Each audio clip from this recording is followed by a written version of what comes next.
Bonjour, bonsoir à vous tous qui nous suivez à partir de cette plateforme. Encore une fois de plus, bienvenue sur cette émission. Alors aujourd'hui, on aura partagé un grand thème, un grand sujet qui est la manifestation du Saint-Esprit. Avant tout, j'aimerais me présenter. Je reprends le nom de Priska et aujourd'hui sur cette plateforme, je ne serai pas seule, je serai avec le pasteur Muller Malonda. Bonjour pasteur. Bonjour ma Priska. Comment vous allez, pasteur? Non, Dieu nous fait grâce, merci beaucoup. Alors pasteur, pour ceux qui ne vous connaissent pas, est-ce que vous pouvez vous présenter? Bien, je suis le pasteur Muller Malonda, le pasteur responsable de l'église Calvaire Centre Chrétien. Nous sommes basés aux États-Unis d'Amérique. Voilà pourquoi je profite même de dire merci à tous nos téléspectateurs, les personnes qui nous suivent. Certains me connaissent déjà dans chaque mardi, chaque jeudi. Nous sommes sur la même plateforme dans Abba Papa Moment. Donc je suis père aussi et marié à ma très chère tendre épouse Esther Malonda, que je salue en passant, que Dieu vous bénisse. Alors, comme je le disais aujourd'hui, nous allons partager un thème qui est la manifestation du Saint-Esprit. Avant toute chose, pasteur, est-ce que vous pouvez nous expliquer qui est le Saint-Esprit? Merci beaucoup, Maman Priska. C'est une très belle question et correctement posée. Correctement posée. Je suis tellement content parce que, bien aimé, pourquoi j'ai dit correctement posée? Parce que Maman Priska a très bien précisé, si on peut expliquer, c'est qui le Saint-Esprit. Vous savez, dans la parole de Dieu, Dieu est en train de dire, la Bible est en train de nous dire que Dieu, il est les trois personnes en un. Dieu, il est les trois personnes en un, c'est-à-dire qu'il y a Dieu le Père, Dieu le Fils et Dieu le Saint-Esprit. Donc, ces trois personnes représentent une seule personne. Peut-être qu'il y a toi qui est là, tu n'as pas compris, je te peut-être embrouillé ou tombé dans la confusion. J'étais confuse, comme on dit. Je me vais encore aller un peu plus en profondeur en prenant mon propre exemple. Écoutez, bien aimé, je suis le pasteur Muller de l'église Calvaire Centre Chrétien. Mais dans la vie aussi de tous les jours, à part la théologie, j'ai fait l'informatique. Ce qui fait de moi que je suis un informaticien. Et au-delà d'être un informaticien, je suis un monsieur simple pour ceux qui ne me connaissent pas. Donc, d'un coup, les gens qui me voient à la rue, Maman Priska, qui ne me connaissent pas, ils vont m'appeler monsieur ou monsieur Muller si vous connaissez mon nom. Mais quand je suis au travail, on m'appelle par mon titre pour juste spécifier le rôle que je joue. On dit voilà, lui c'est l'informaticien, il est l'ingénieur en réseau. On m'a dit monsieur l'informaticien, au lieu qu'on m'appelle monsieur Muller. Et quand je suis à l'église, vous allez remarquer que les gens m'appelleront qui? Ils m'appelleront pasteur Muller. Mais cela ne signifie pas que pasteur c'est une autre personne, l'informaticien c'est une autre personne, mais c'est une autre personne. Donc c'est comme ça le Saint-Esprit.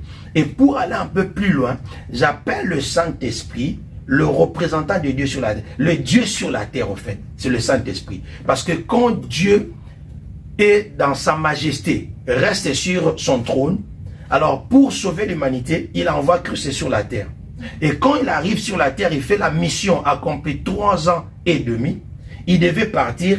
Il dit, comme nous devons communiquer avec Dieu en esprit, parce qu'il a même dit, les gens m'adoreront en esprit et en vérité. Alors pour te parler, il dit, non, non, toi tu es meilleur dans ce rôle-là. Toi alors descends et puis occupe-toi d'eux. C'est comme ça qu'il est même descendu, il est venu. Donc le Saint-Esprit, c'est une personne. Le Saint-Esprit, c'est Dieu lui-même. Mais qui joue par ses attributions. Il a un autre rôle qui joue par eux. Chacun joue un rôle dépendant de la même manière que je venais d'expliquer. Donc j'espère que une personne a compris aujourd'hui et tu n'auras plus de confusion sur ce qui concerne le Saint-Esprit. Ce n'est pas un quoi, mais c'est un qui. Voilà. Bien dit, pasteur. Alors, pasteur, comme vous venez de le dire, vous avez bien parlé de rôle. Yes. Alors, nous aimerons aussi savoir c'est quoi le rôle du Saint-Esprit. Le rôle du Saint-Esprit, il a plusieurs rôles. Il a plusieurs rôles parce que ce rôle-là, d'ailleurs, c'est ce qui fait que c'est dépendant de ce rôle que vous verrez que la manifestation du Saint-Esprit est différente dans la vie de tout un chacun. Parce que le rôle qu'il joue, mais le rôle majeur, parce que quand vous lisez, on lit par exemple, d'ailleurs c'est ce qui est le thème de notre jeûne prière que nous allons commencer le 1er au 30 août, Actes des Apôtres chapitre 1er, le verset 8. La Bible dit, vous recevrez une puissance, le Saint-Esprit survenu sur vous. Le Saint-Esprit survenu sur vous. Donc, dans le cadre, par exemple, de l'évangélisation, le Saint-Esprit, il a le rôle de nous équiper. Le Saint-Esprit, il a le rôle de nous fortifier. Le Saint-Esprit, il nous donne le feu. Le Saint-Esprit, il nous donne les ailes. Le Saint-Esprit, il combat pour nous. Le combat que nous ne saurons pas combattre, c'est le Saint-Esprit. Quand nous chassons par exemple les démons, ce n'est pas nous qui chassons, nous on ordonne. Mais c'est le Saint-Esprit et avec l'armée céleste, ils arrivent à jouer ce rôle. Donc il a beaucoup de rôles qu'il joue, qui se transforment. Et c'est comme ça qu'il y a même la confusion parce que les autres disent, c'est comme ça que les autres disent que non, le Saint-Esprit c'est la force agissante de Dieu. On dit là, le Saint-Esprit c'est la force agissante de Dieu. Non, ce n'est pas la force agissante de Dieu. C'est Dieu lui-même, mais qui se transforme en plusieurs casquettes, dépendant du besoin et de l'acte qu'il doit arriver à accomplir. Donc c'est comme ça. Et c'est comme ça que, dépendant de ce qui est notre besoin, quand nous l'avons invoqué, lui, il va se transformer pour jouer ce rôle-là à notre bénéfice.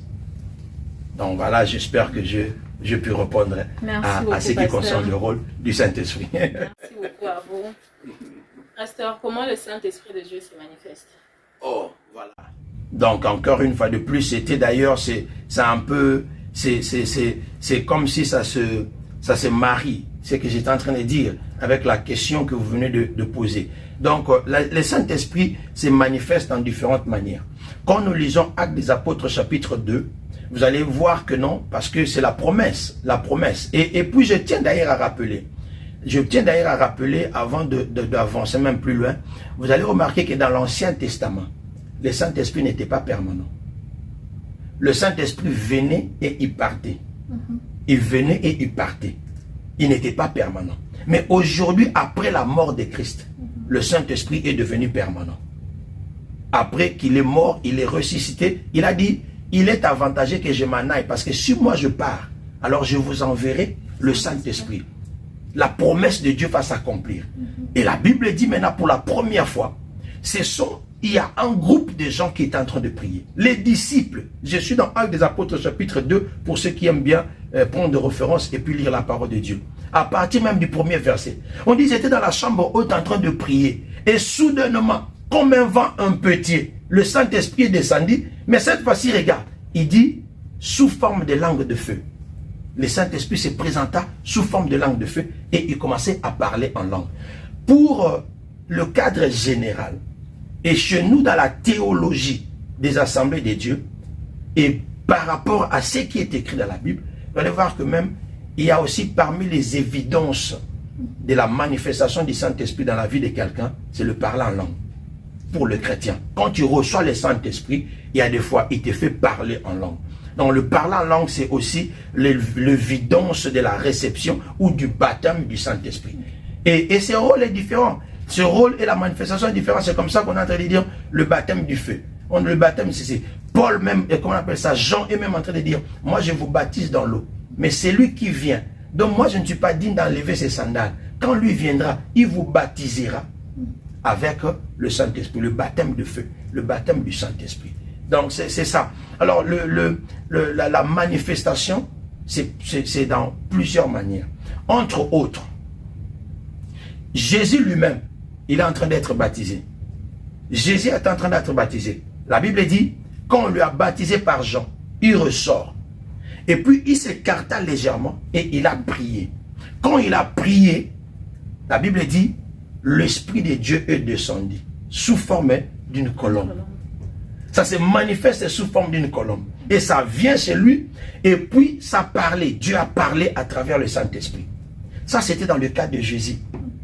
Quand le disciple, comme j'étais en train de dire, ils étaient dans la chambre haute en train de prier, ils se transforment sous forme de langue de feu. Ils se posèrent sur leur tête, ils commençaient à parler différentes langues. Et ces langues-là, les gens même étaient en train de leur écouter. Mais écoutez, Actes des Apôtres, chapitre 9, je crois le verset 3. Paul dans le chemin de Damas. Il reçoit l'ordre. Il est en train d'aller partir tuer les disciples. Soudainement, Dieu se manifeste, lui rencontre. Et quand ils vont se manifester, qu'est-ce qui va se passer? Le Saint-Esprit va tomber sur Paul. Et Paul directement, il va tomber. La présence de Dieu a frappé Paul et Paul tomba. Il tomba par terre. Vous voyez, pour comment on appelle ça, montrer le témoignage ou la présence de Dieu en ces moments-là. Il y a des gens, après avoir reçu l'Esprit de Dieu, ils peuvent tomber. Il y a d'autres personnes, après avoir reçu le Saint-Esprit, ils sentent comme s'il y a des frissons. C'est comme si je froid. Il y a des autres, ils restent vraiment calmes, comme si c'est inoptisé, c'est comme ça, vous dites en français. Il ne sait plus bouger, c'est comme si your mind is not there, tu n'as plus de pensée. Mais il y a plusieurs manières que le Saint-Esprit peut se manifester. Les autres, ils vont commencer à parler en langue. Les autres, ils peuvent commencer à courir. Je vis Kenneth. C'est un grand serviteur de Dieu aussi. L'une de ses vidéos, une fois j'étais en train de regarder, le Saint-Esprit lui saisit, il commence à courir à l'intérieur de la salle. Et puis soudainement, ça embrasse d'autres personnes, et puis tout le monde commençait à courir. Les autres, ils viennent commencer à rigoler. Tu vois quelqu'un commencer à rigoler. Et ces choses, quand tu ne comprends pas, c'est ce qui crée beaucoup de confusion dans l'église, au sein des enfants de Dieu. Parce qu'il y a des fois, nous ne lisons pas la Bible pour comprendre ces choses. Et j'espère que ça va aider une personne à comprendre que tu peux voir, il y a des fois quelqu'un qui est en train de rigoler à l'église, tu peux te fâcher même. Pourquoi il est en train de rigoler? Mais c'est parce qu'il est saisi par le Saint-Esprit. Parce que lui aussi, il ramène la joie. Il ramène la joie. Il ramène le feu. Il ramène la force. Il ramène la lumière. Donc c'est comme ça. Soudainement, tu vas voir quelqu'un ferme les yeux parce que la lumière est tellement forte. La lumière est tellement forte. Donc voilà ce que je peux arriver en juste bref parler des différentes manières de la manifestation du Saint-Esprit. Alors, Pasteur Gérard Denis, vous avez plus parlé aussi de tomber. Parlons un peu de ça. De fois, quand les gens tombent, qu'est-ce que c'est vraiment toujours le Saint-Esprit de Dieu qui leur pousse à tomber? Qu'est-ce que tu caches derrière là-bas? C'est toi qui poses des questions, mais moi je te retorque la question. Qu'est-ce que tu es en train de cacher derrière là? Pasteur, c'est que je voulais dire. Les gens tombent toujours à cause du Saint-Esprit de Dieu ou c'est autre chose de foi? Bon.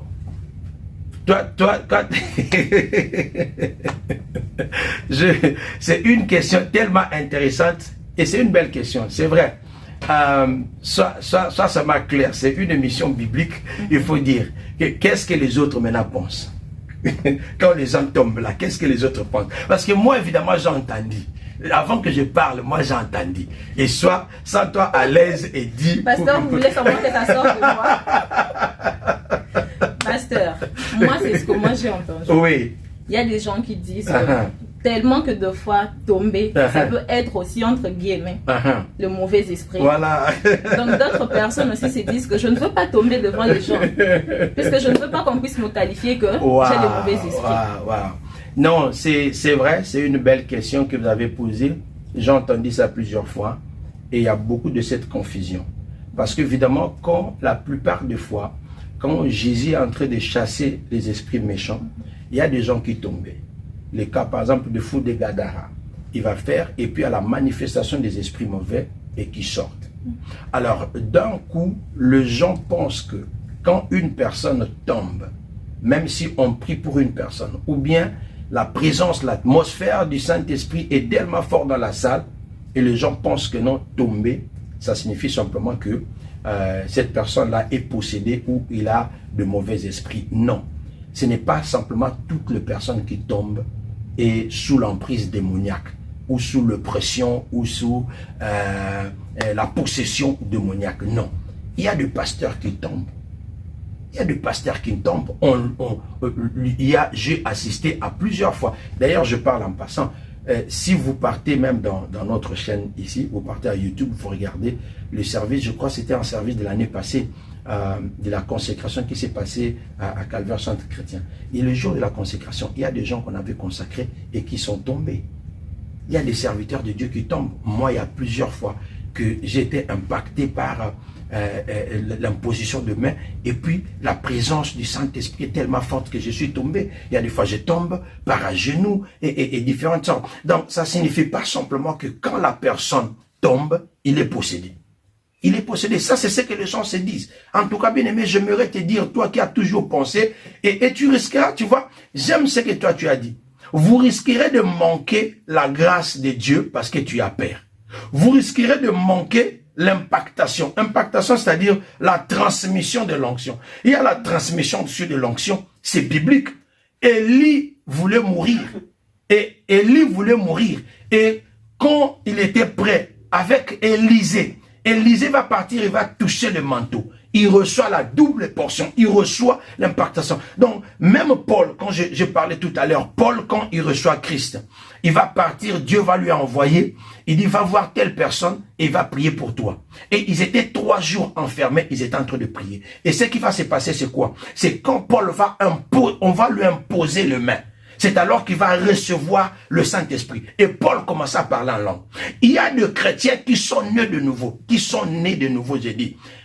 Ils ont accepté Christ comme Seigneur et Sauveur. Ils ont été baptisés, ils marchent avec Dieu, mais qui n'ont jamais reçu le Saint-Esprit. Pourquoi? Parce que le Saint-Esprit, on les désire.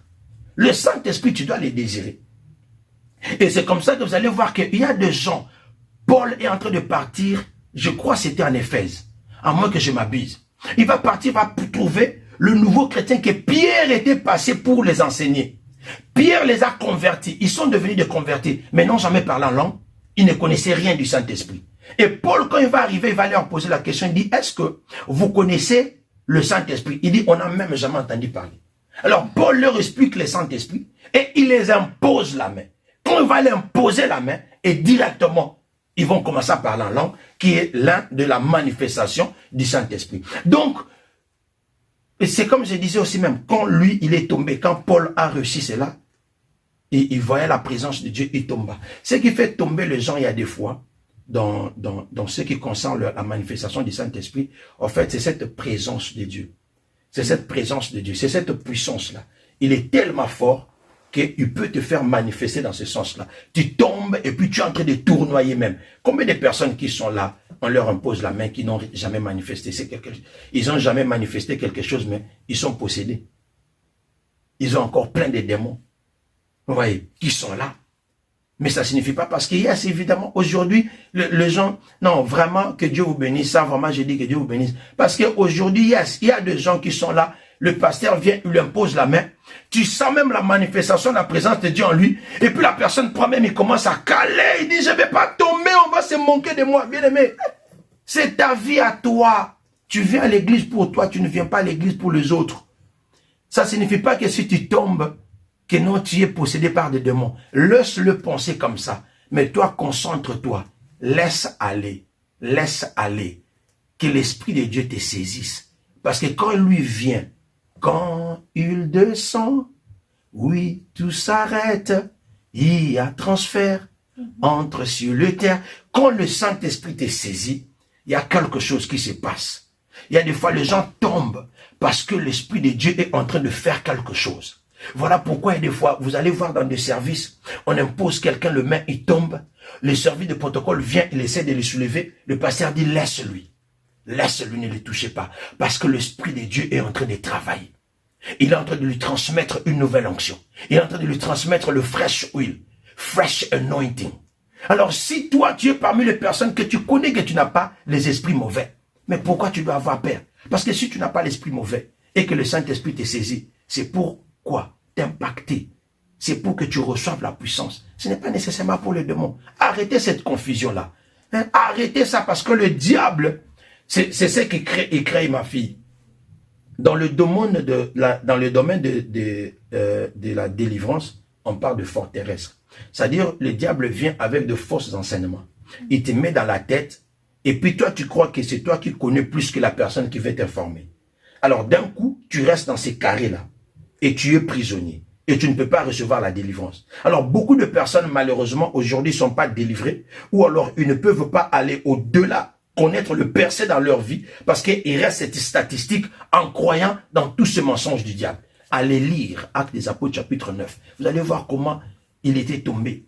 Paul est tombé. Il y a plusieurs personnes qui ont été tombées. Et même aujourd'hui, nous le voyons. Beaucoup de personnes tombent par l'impactation du main, l'imposition du main et l'impactation du Saint-Esprit dans leur vie. Ce n'est pas nécessairement les démons. Ce n'est pas nécessairement les démons. Mais ça peut aussi être les démons. Non, ça peut aussi être le démon. Ça peut aussi être le démon. Parce que yes, quand les démons aussi sont là, de la même manière, la manifestation du Saint-Esprit, c'est de la même manière que ces choses-là peuvent se manifester. Les autres peuvent commencer à parler. J'ai conduit beaucoup de services de délivrance où quelqu'un tombe et puis l'esprit mauvais commence à parler. Il me dit, qui es-tu pour venir me toucher? Qui es-tu pour faire ceci? Et j'ai à converser. Mais moi, je n'aime pas je n'aime pas donner les crédits au diable. Tu vois, je n'aime pas donner les crédits au diable. Et c'est comme ça qu'il y a des fois, même dans les services, il y a des fois, je dis aux gens, bien qu'on ne saura pas tout éviter, mais quand la personne tombe comme ça, ce n'est pas nécessaire que non, il faut prendre cela, publier cela, et que tout le monde le voit et tout ça. Non, non, on n'est pas là, ce n'est pas un problème de crédit, parce que le crédit rentre à l'Éternel. Mais yes, les gens peuvent être possédés par les démons, et tu leur touches, ils tombent, et puis ils reçoivent la guérison. Mais simplement, je précise que ce n'est pas que tout le monde qui tombe nécessairement est possédé. Voilà. Bien qu'évidemment, la majorité, quand ils tombent, c'est parce qu'ils sont possédés. Voilà. Donc, il faut qu'on fasse cette nuance de choses. Et le but dans tout ça, c'est quoi le but dans tout ça? Que quelqu'un tombe soit pour le Saint-Esprit ou soit à cause de peut-être que la personne est possédée. C'est quoi le but dans tout ça? Au fait, comment je peux expliquer cela? Quand on impose quelqu'un la main, parce que la plupart des fois, il y a deux choses qui font tomber les gens. Il y a des fois, c'est par l'imposition de main, ou c'est par que cette personne-là est saisie par le Saint-Esprit.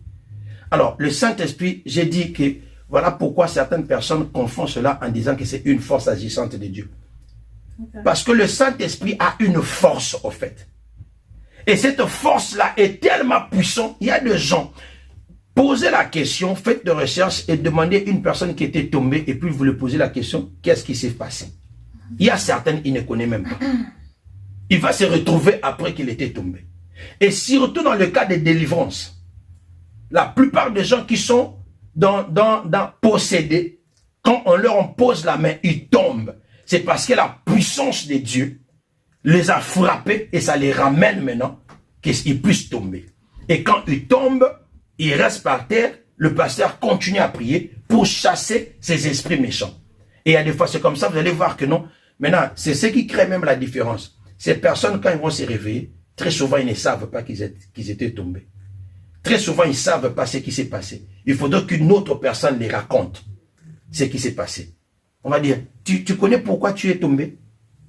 Tu connais qu'est-ce qui s'est passé? Tu vas voir la personne. Et puis, quand il y a la manifestation de ce mauvais esprit, tu vas voir que la personne est en train de parler, il fait des grimaces, tout ça. Mais quand il tombe et il reçoit la délivrance, quand tu vas lui soulever, tu vas voir d'un coup, il est faible, il est calme, il est posé. Et puis quand vous allez commencer à lui poser, il ne saura rien. Mais d'autres, par contre, qui dans le cadre de recevoir le Saint-Esprit, dans le cadre d'impactation de la grâce ou de la faveur de Dieu dans leur vie, très souvent, ils savent. Quand tu leur poses la main, c'est par cette force-là, cette puissance qui entre en eux, c'est très fort, et c'est ce qui fait que certains tombent. Pas tout le monde, pas nécessairement. Certains tombent. Et tomber signifie pas simplement que non, tu tombes comme ça, en syncope, et puis boum, les services de protocole te reçoivent. Il y a d'autres qui tombent simplement par leurs genoux.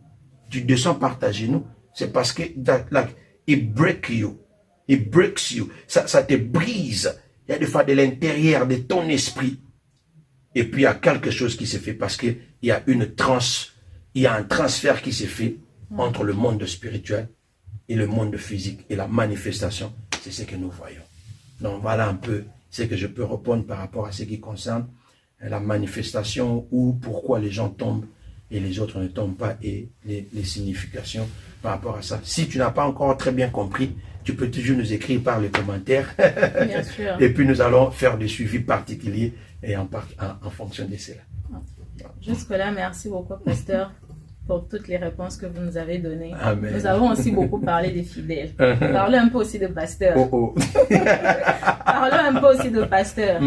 Pasteur, de fois nous voyons aussi, la plupart des pasteurs veulent maintenant aussi faire tomber les fidèles. Pardon. De fois, est-ce que quand quelqu'un, si un homme de Dieu faisait tomber un fidèle par exemple, est-ce que c'est seulement cela signifie tout simplement que la personne a le Saint-Esprit ou la puissance de Dieu?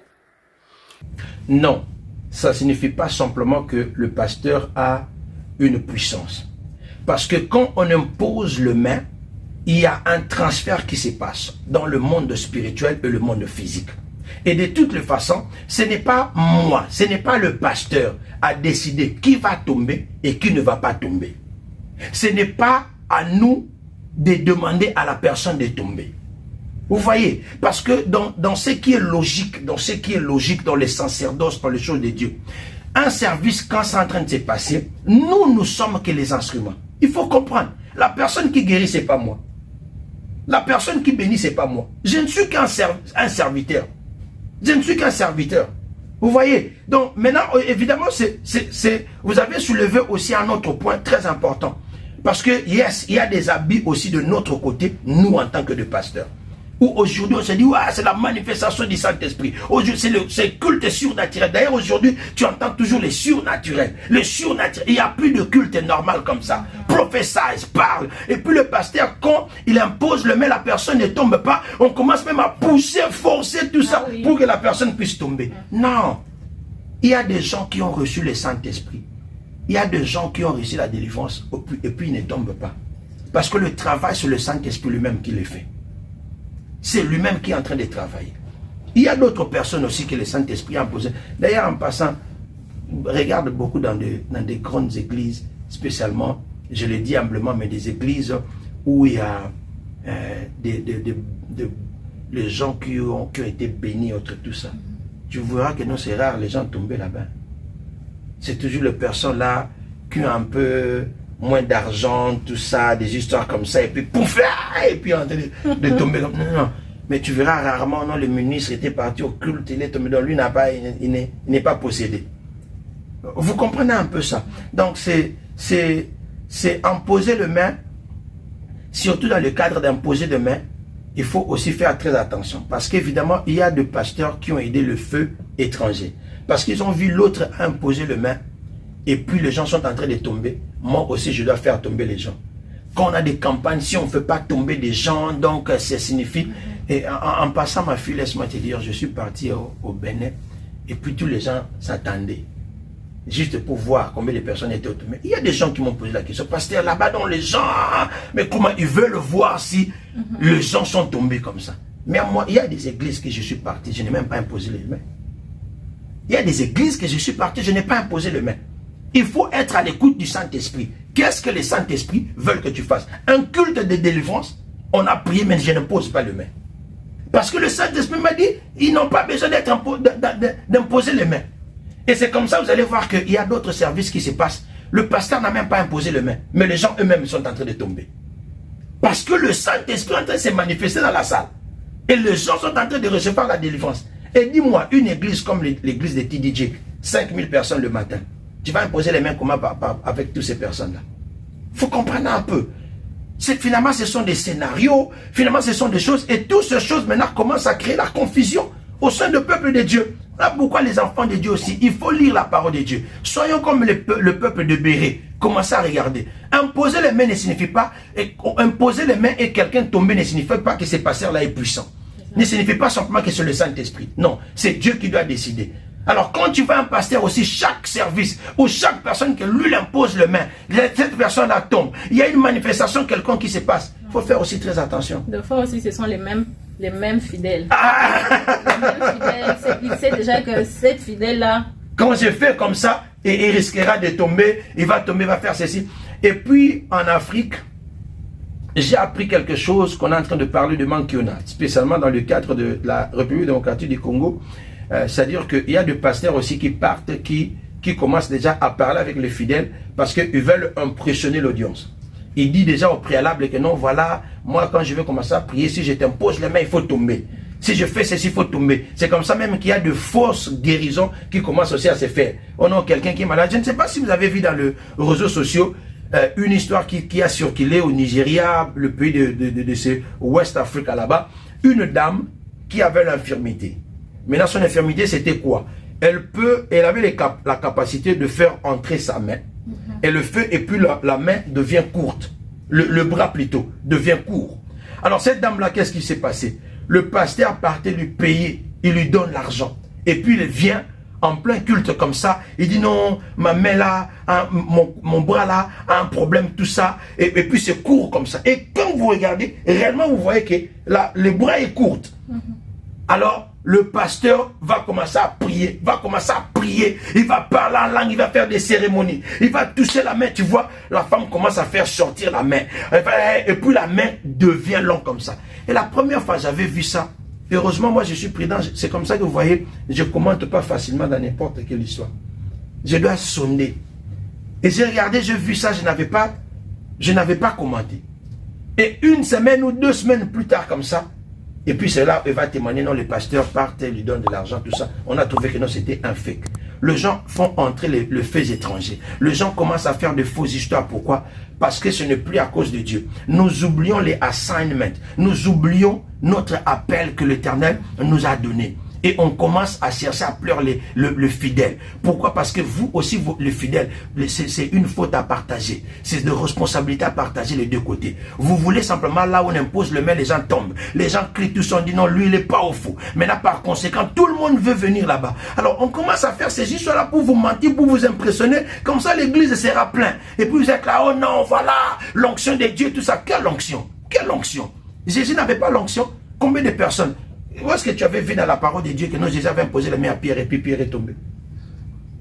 Alléluia. Donc, j'ai envie de dire même Alléluia, comme si on était à l'église. Donc, c'est ça. Imposer le main, les gens tomber et autres, tout ça, ça ne signifie pas simplement la puissance de Dieu. Il y a d'ailleurs des gens qui ont imposé les mains à des fidèles et puis c'est plutôt pour voler leurs étoiles. Alors, quand tu n'es pas convaincu, ne donne pas ta tête à n'importe qui. Quand tu n'es pas convaincu, ne laisse pas n'importe quel pasteur te toucher.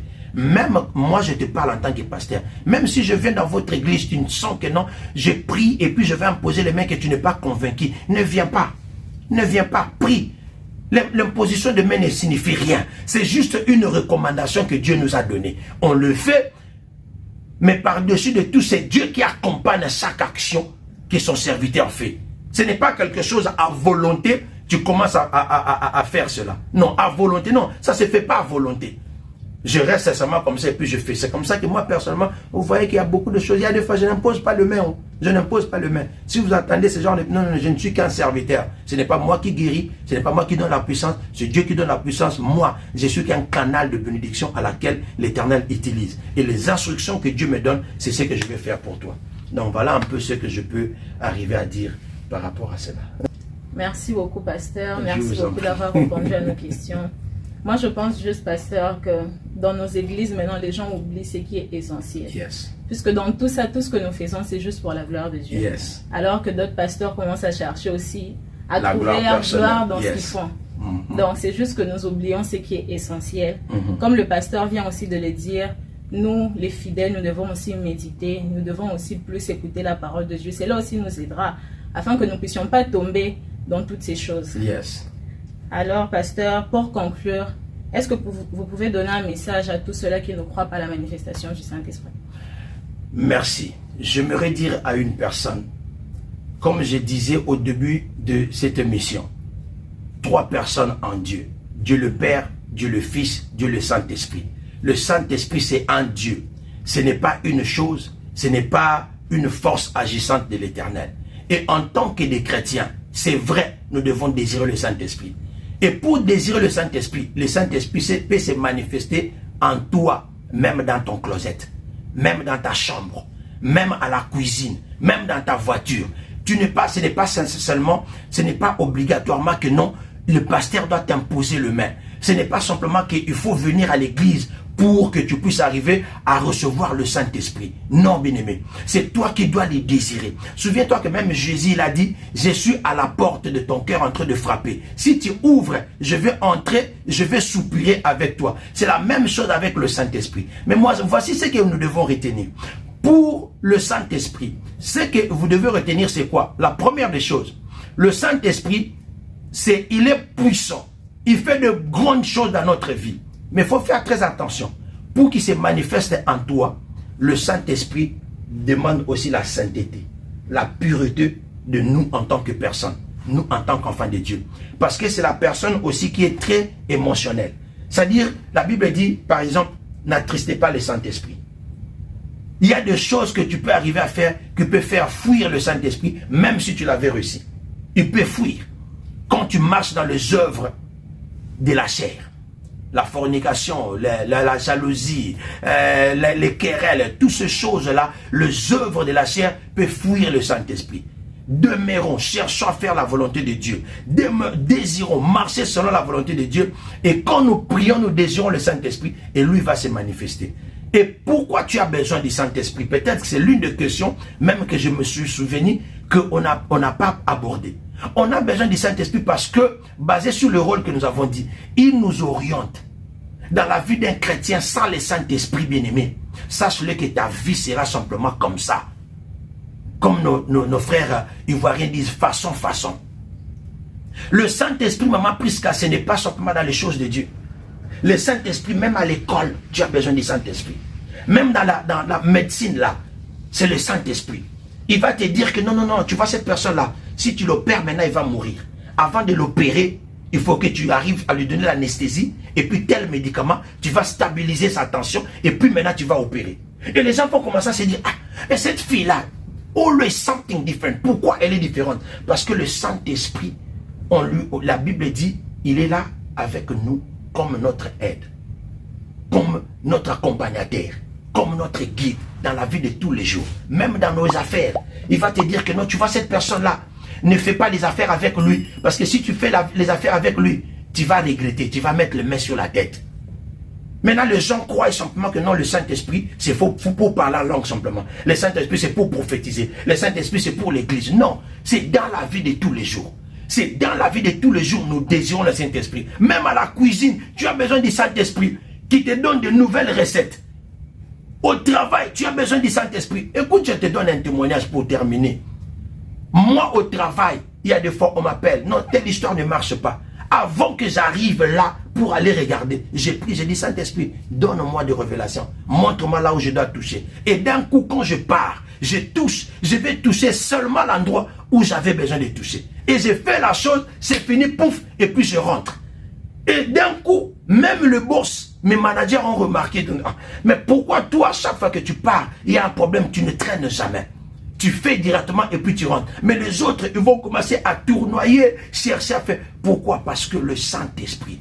Donc le Saint-Esprit est très important dans la vie des chrétiens, surtout à l'ère où nous sommes en train de vivre. La crise mondiale, les choses ne marchent pas, ceci, cela, tout ça. Le Saint-Esprit va nous révéler. Il nous donne de révélations, c'est-à-dire de paroles ou de choses, de messages que le monde ne peut pas nous donner. La communication entre toi et Dieu, c'est lui qui va te donner, c'est lui qui va nous aider. Voilà pourquoi, Église, cherchons l'Esprit de Dieu en esprit et en vérité, réel, pas le fait étranger. Tu peux prendre le fait étranger, cher pasteur, demain, tu vas te retrouver en enfer. C'est pas en vain que la Bible a dit qu'en ce jour-là, beaucoup diront, nous avons chassé les démons à ton nom. Nous avons fait ceci, nous avons fait. Mais Jésus va dire, je ne vous connais pas, loin de moi. Il y a des faux pasteurs qui sont là. Il y a des faux prophètes qui sont là. Et si tu es parmi ces personnes, abandonne, viens. Le vrai fait est là. Le vrai fait le Saint-Esprit, pas le fait étranger. Et si tu le désires simplement, tu vas faire tomber les gens. Tu vas y dire, tous ceux qui ont cru, voici le miracle qui accompagnerait ceux qui ont cru. À mon nom, ils chasseront le démon,